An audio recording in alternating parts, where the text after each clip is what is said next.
Handicapper Steve here, handicapping the racing from Aqueduct Racetrack here on Sunday. It is the 26th of November 2023. I almost forgot what day it was. Gonna look at the third race from Aqueduct, but before I get on to that, remember to please follow me on Twitter at HorseRacingKid5 for more selections for race courses around the world. I didn't mean it around the world. Let's look at the third from Aqueduct, which is a starter lounge race, purse $47,000. Race for 3-year-olds and upwards, never started for a claim price of $25,000 or less in 2023. We have a field of 6 horses going to the main track to take a stroll around it. The distance of ground of 1,800 meters, if you want to go by that, or the mile and an eighth trip on the Aqueduct main track, 1,800, a mile and an eighth here.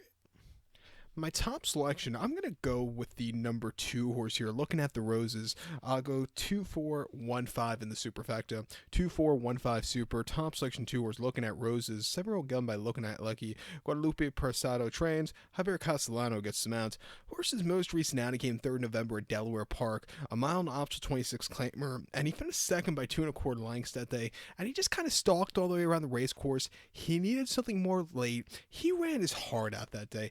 I do think coming here to Aqueduct, we ran really well in September, back to a mile and an eighth. I think he could get a good trip, and I think he could, do better with the increased trip and get to the winner's circle again here today.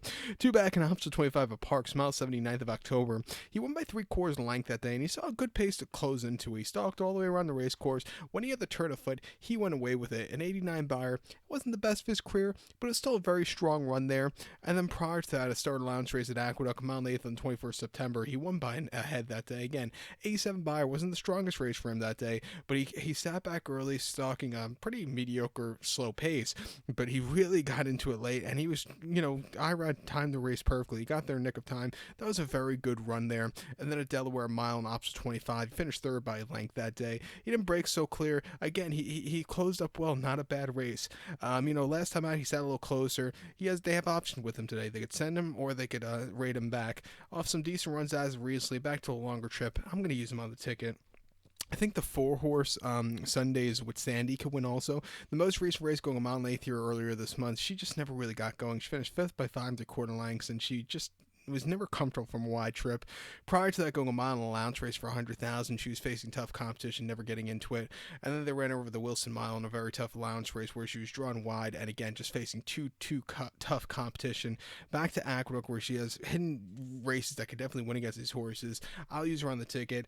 And also the 1 horse, higher quality. Every time I go to Aqueduct, it seems like he runs. A very rambunctious horse, in the paddock, and before in the preliminaries for the race. But, since the Pimlico race, he's run okay in spots and then really crap in spots. Winning at Pimlico, going away off a void claim 2 back wasn't bad at all. The race at Belmont in June wasn't bad at all either. He has hidden races that could win here. I'll give him a shot here in the pick 4. He could definitely win. But to recap my selection for the third from Aqueduct, gonna take the 2 horse Looking at Roses. Give kudos to the 4 horse Sundays with Sandy and the 1 horse higher quality. 2-4-1-5 super.